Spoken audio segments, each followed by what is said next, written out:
Usability of the Web and Accessibility Connections, a project by Samantha Baffuto. In this project, I will outline the key differences and similarities between accessibility and usability, and also go in depth on Section 508, which relates to both accessibility and usability. The learning objectives for this presentation are: after the presentation, students will be able to identify two differences between accessibility and usability. And after this presentation, students will be able to define the Section 508 accessibility laws. These are both easily tested. In this section of my presentation, I will be discussing usability and its key components, alongside some scholarly research I looked into and many other key factors. There are 5 main criteria of usability, often referred to by the acronym MEELS. This stands for memorability, efficiency, errors, learnability, and satisfaction. All 5 of these components are the main factors because they address specific questions that go to the usability of a website or online access source. A question to ask yourself when using memorability is the user satisfied, and will they return to the site after a period of not using it? Errors stands for how many errors do users make, how severe are these errors, and how easily can they recover from these errors. The other E, efficiency, is once users have learned the design, how quickly can they perform tasks? Learnability could go along with the question, how easy is it for users to accomplish basic tasks the first time they've encountered this design? And satisfaction, well, that one's simple. It basically goes with how pleasant of an overall usage was this. In an article written by Mifson in 2011, he writes, effectiveness is the preciseness and completeness with which specific users can attain specific goals in a specific environment. This accompanies the whole body of MEELS and usability as a whole. Questions to ask yourself as a teacher when using usability is, what tasks are users expected to complete using this website? How easily can someone complete those tasks? What data should you be recording to capture and assess those tasks? And how satisfied is the user with the steps needed? These questions all go back to MEELS, but as a teacher they are very important when using usability in a classroom because we want all of our students to be able to use the sites and the tools that we are giving them.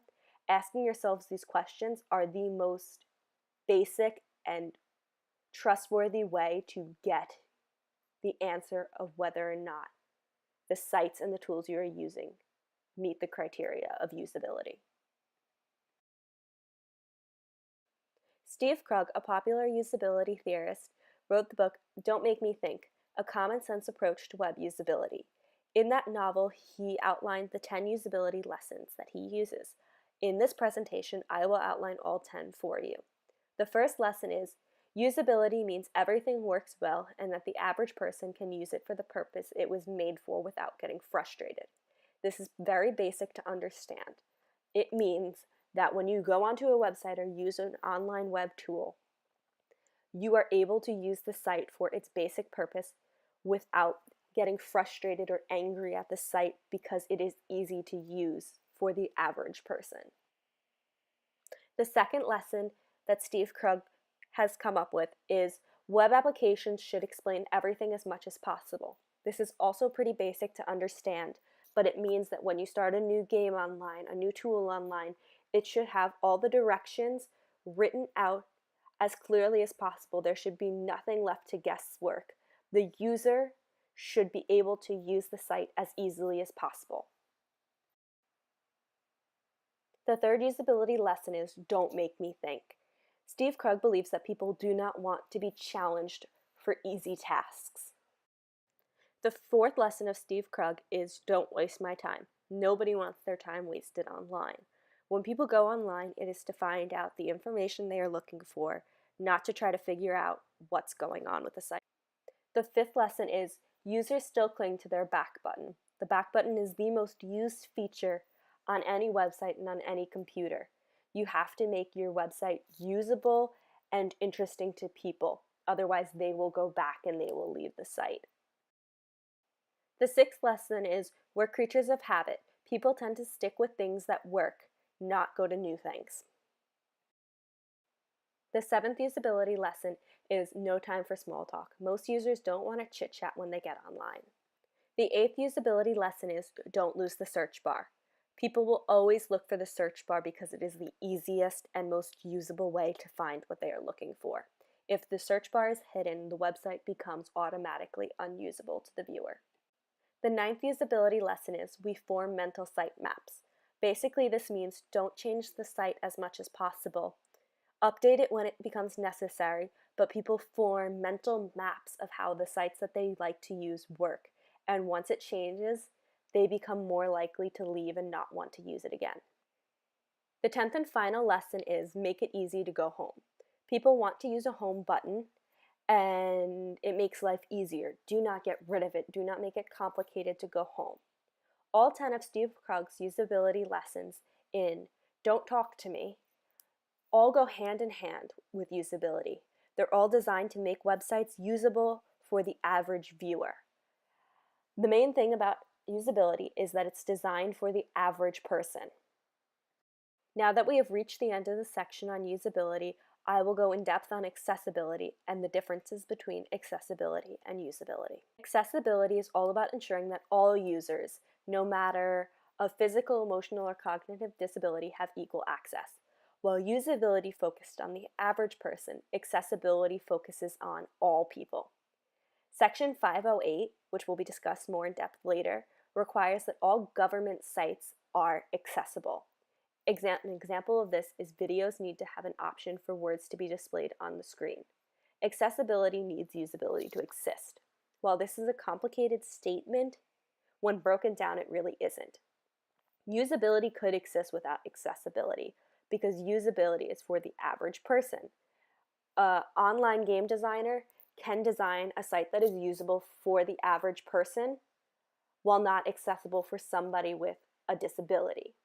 Accessibility, so having a site that is accessible to a person with a disability, could not exist without that site being usable for the average person first.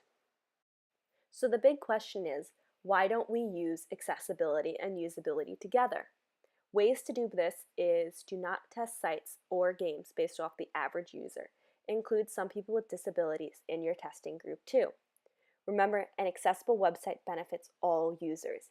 If a site is accessible to everybody, well then it's just that. It's accessible to everybody, the average user, a user with a disability. Work hand in hand. Our games and our sites need to be accessible and usable. This is so important in a classroom because we'll be dealing with so many different types of children that are of average intellects and children that have disabilities. And while usability might imply accessibility, it's not always true. Just because something is usable for the average person does not mean it's always usable for everybody. In this section, I will go over Section 508. Section 508 is a government amendment to the United States Workforce Rehabilitation Act of 1973. It is a federal law mandating that all electronic and information technologies developed, produced, maintained, or used by the federal government must be accessible to people with disabilities. What does this mean? Basically, it means anything published or used or maintained by the government needs to be accessible for any person with a disability. On January 18th of 2017, Section 508 was amended. The new goals were to enhance accessibility to ICT for people with disabilities, make requirements easier to understand and to follow, to update the requirements so that the government stays on top of all technology changes, and to harmonize the requirements with other standards in the United States and abroad. As we reach the close of my presentation, I would like to leave you with one more question. What does all of this mean? How does knowing the difference between usability and accessibility make a difference? In the classroom, teachers tend to focus on usability rather than accessibility. How can we fix this?